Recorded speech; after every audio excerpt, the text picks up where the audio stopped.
बिस्मिल्लाहिर्रहमानिर्रहीम। अस्सलाम वालेकुम। Subject protection of electrical power system, code इसका 80345। आज का हमारा जो टॉपिक है वो है SF6 सर्किट ब्रेकर, या हम इसको गैस सर्किट ब्रेकर भी कहते हैं। SF6 या गैस सर्किट ब्रेकर। इससे पहले हम लोग गो थ्रू हो चुके हैं ऑयल सर्किट ब्रेकर से भी, एयर सर्किट ब्रेकर से भी। तो आज हमारा जो टॉपिक है वो है गैस सर्किट ब्रेकर या SF6 सर्किट ब्रेकर।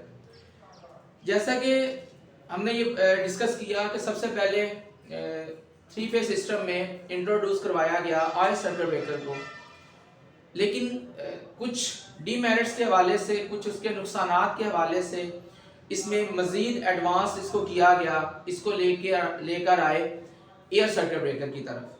क्योंकि जैसे जैसे वक्त गुजरता गया ऑयल सर्किट ब्रेकर को ओपनिंग क्लोजिंग के दौरान काफ़ी ज़्यादा आर्क पैदा होने की वजह से ऑयल की डाई इलेक्ट्रिक स्ट्रेंथ कम हो जाती थी। इस तरीके से उसकी इंसुलेशन भी कम हो जाती थी। फिर इसके अलावा उसके नुकसानात में ये भी देखा गया कि ऑयल की लीकेज बहुत ज़्यादा होती थी। तो जो ऑयल आग को बुझाने के लिए इस्तेमाल किया जाता था वही उस आग लगाने में मदद देने लग गया।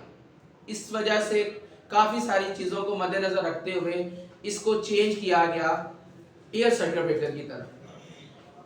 फिर एयर सर्किट ब्रेकर का दौर आया, उसमें आग को बुझाने के लिए एयर का इस्तेमाल किया जाता रहा। लेकिन उसके भी जहाँ काफ़ी सारे फ़वाइद के साथ साथ कुछ नुकसानात भी थे। एक सबसे बड़ा मसला ये होता था कि बार बार एयर को फिल करना पड़ता था। उसके लिए मोटर भी चलती थी, साथ उसके कंप्रेसर भी काम करता था।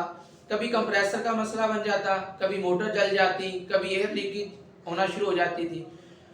तो इसके बाद फिर मज़ीद उसके ऊपर रिसर्च की गई और उसको कोशिश की गई कि इसको चेंज करके कोई नई चीज़, नई टेक्नोलॉजी लेकर आई जाए। तो उसके बाद फिर जो अभी वक्त चल रहा है वो SF6 सर्किट ब्रेकर यानी गैस सर्किट ब्रेकर की तरफ आए, जिसमें ना ऑयल की लीकेज का मसला होता था, ना इसमें एयर की लीकेज का मसला था। तो मज़ीद जो डेवलपमेंट हुई, जो एडवांसमेंट हुई, उसमें आज के दौर में जो 3 फेज सिस्टम में SF6 सर्किट ब्रेकर का ज़्यादातर इस्तेमाल किया जाता है। SF6 सर्किट ब्रेकर ये एक बहुत ही ठंडी गैस इसको कह सकते हैं जो आग बुझाने में मदद करती है। SF6 जो एब्रीवेशन है सल्फर हेक्साफ्लोराइड, ये एक बहुत ही ठंडी गैस है जिसकी बहुत सारी खसूसियात हैं। केमिकल इसकी करैक्टरिस्टिक्स भी हैं, कीमियाई खसूसियात भी होती हैं, इसकी तबई खसूसियात भी हैं। काफ़ी सारी खसूसियात की वजह से ये आज के दौर में 3 फेज सिस्टम में इसका बहुत ज़्यादा इस्तेमाल किया जाता है। तो SF6 सर्किट ब्रेकर ये भी बिल्कुल ऑयल सर्किट ब्रेकर या आपका एयर सर्किट ब्रेकर है, उसी तरीके से काम करता है। इसका यहाँ पे आउटर स्ट्रक्चर दिखाया गया है। एयर सर्किट ब्रेकर में यहाँ पे एक टैंक का इस्तेमाल किया जाता था जिसके अंदर एयर को स्टोर किया जाता था। एक रिजर्वायर था, उसके अंदर काफी ज्यादा मिकदार में हाई प्रेशर पर एयर को स्टोर किया जाता था। जैसे फिक्स और मूविंग कॉन्टैक्ट्स अलग होते थे तो आर्क पैदा होता और उस आर्क को बुझाने के लिए उस एयर का इस्तेमाल किया जाता था। SF6 सर्किट ब्रेकर में भी तकरीबन इसका जो आउटर स्ट्रक्चर है बिल्कुल वैसा ही है, इसमें मेन टैंक का इस्तेमाल नहीं किया गया। ये 3 फेज सिस्टम, इसका रेड, येलो और ब्लू ये पोर्सलीन के स्टैक्स हैं। इनके अंदर फिक्स और मूविंग कॉन्टैक्ट्स होते हैं। ये इसका सपोर्टिंग चैम्बर है जहां पे इन स्टैक्स को सपोर्ट दी गई है। इसके अंदर फिक्स और मूविंग कॉन्टैक्ट्स है। इसी हिस्से में आपकी SF6 गैस होती है। जैसे ही इसमें आग पैदा होता है तो वो गैस फौरी तौर पर उस आग को बुझाने में हेल्पफुल होती है। इसके बाद इसका इंटरनल स्ट्रक्चर यहाँ पे दिखाया गया है। इसके इंटरनल स्ट्रक्चर को देखते हैं। नॉर्मली हमारे कॉन्टैक्ट्स जो होते हैं वो क्लोज होते हैं। हेल्दी सिस्टम में नॉर्मली जो कॉन्टैक्ट्स वो क्लोज होते हैं, करंट उसमें से फ्लो कर रहा होता है। जैसे ही उसको ट्रिपिंग पल्स मिलती है तो उसका ये फिक्स कांटेक्ट और ये मूविंग कॉन्टैक्ट्स ये बिल्कुल अलग होते हैं। यहाँ पे SF6 गैस दिखाई गई है जो इस हिस्से में स्टोर है। ये इसका मूवेबल सिलेंडर है। यहाँ पे नोजल लगाई गई है। नोजल का काम जो उसका पर्पस है, उसने बहुत ज्यादा प्रेशर के साथ गैस को रिलीज करना होता है, हाई प्रेशर के साथ। बिल्कुल इसी तरीके से एयर सर्किट ब्रेकर में भी नोजल का इस्तेमाल किया गया था। वो नोजल क्या करती है, बहुत ज्यादा हाई प्रेशर के साथ एयर को रिलीज करती है, और यहाँ पे नोजल जो है वो SF6 गैस को बहुत ज्यादा प्रेशर के साथ रिलीज करेगी। तो जैसे ये कॉन्टैक्ट्स अलहदा होंगे, इसके दरमियान में आर्क पैदा होगा। यहाँ पे नोजल लगी हुई है, SF6 गैस यहाँ पे ऑलरेडी मौजूद है, स्टोर है। इसका भी एक प्रेशर है, एक प्रेशर पे इसको स्टोर किया जाता है। जैसे ही नोजल इसको रास्ता देगी, कॉन्टैक्ट्स अलहदा होंगे, नोजल जो है वो थोड़ा सा इसको फ्लेक्सिबल होके इसको रास्ता फराहम करेगी, और ये जो गैस है फौरी इसके ऊपर इंप्लीमेंट होकर इस आग को बुझा देगी।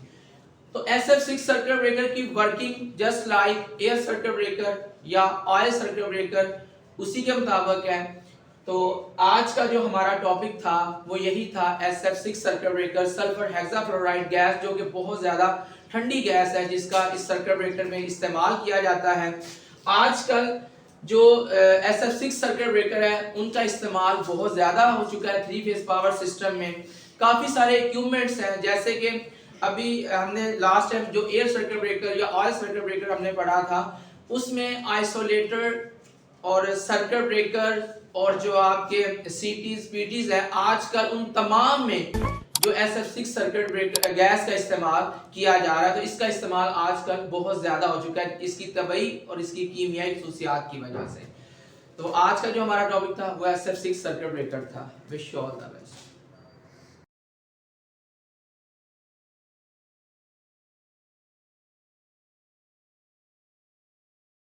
जैसा कि हमने थ्योरी में पढ़ा था, इसकी थ्योरी पढ़ चुके हैं हम, सर्किट ब्रेकर की टाइप्स पढ़ चुके थे, जिसमें हम air circuit breaker, oil circuit breaker, SF6 circuit breaker और वैक्यूम सर्किट ब्रेकर हम लोग पढ़ चुके हुए हैं। तो थ्योरेटिकली हमने उसको देखा था, आज हम उसको फिज़िकली देखेंगे, उसका ओवरव्यू देखेंगे। ये हमारे पास जो सर्किट ब्रेकर है ये है SF6 सर्किट ब्रेकर। हर फेज़ पे एक स्टैक लगा हुआ है, रेड, येलो और ब्लू। ये एक ही सर्किट ब्रेकर है, 3 फेज सिस्टम में ये 3 स्टैक्स पे लगा हुआ है, रेड, येलो और ब्लू। अब इसका ये वाला हिस्सा जो इसका ऑपरेटिंग मैकेनिज़्म है, यहाँ से हम इसकी ओपनिंग क्लोजिंग करते हैं। इसके अंदर SF6 की यहाँ पे आपको ये गेज नज़र आ रही है, ये प्रेशर बताती है कि यहाँ पे SF6 का कितना प्रेशर है। SF6 सल्फ़र हेक्साफ्लोराइड जो गैस है उसका इसके अंदर कितना प्रेशर है। तो ये हमारा जो है ये गैस सर्किट ब्रेकर है, SF6 गैस इसमें है। ये इसका ऑपरेटिंग मैकेनिज़्म है, यहाँ से ओपनिंग क्लोजिंग की हम इसको पल्स देते हैं। ये देख, अगर आपको यहाँ पे नज़र आ रहा हो तो ये इसका ओपन और क्लोज़ का, तो ये सारा मैकेनिज़्म है इसके अंदर, जो कपल है इसकी रोटरी के साथ। यहाँ से अगर हम इसको ओपन की पल्स देंगे तो अभी ये लोड की सूरत, इसके ऊपर लोड है, लोड की हालत में ये ब्रेकर ऑन है, क्लोज पोजीशन में। अगर हम इसको यहाँ से ओपन की पल्स देंगे तो इसने फौरी ऑपरेट हो जाना है। अब इसके जो फिक्स और मूविंग कॉन्टैक्ट्स है वो इन स्टैक्स के अंदर है। ऊपर वाला इसका हिस्सा इसका फिक्स है, नीचे वाला हिस्सा मूविंग कॉन्टैक्ट है। तो वो मूविंग कॉन्टैक्ट इससे अलहदा हो जाएगा, और जो इसके अंदर SF6 गैस है वहाँ पे जो आर्क पैदा होगी उस आर्क को बुझाने में वो मदद फराहम करेगी SF6 गैस। इसी वजह से इसको गैस सर्किट ब्रेकर कहते हैं, क्योंकि इसका जो क्विंचिंग मीडिया है वो है गैस सल्फर हेक्साफ्लोराइड गैस है जी।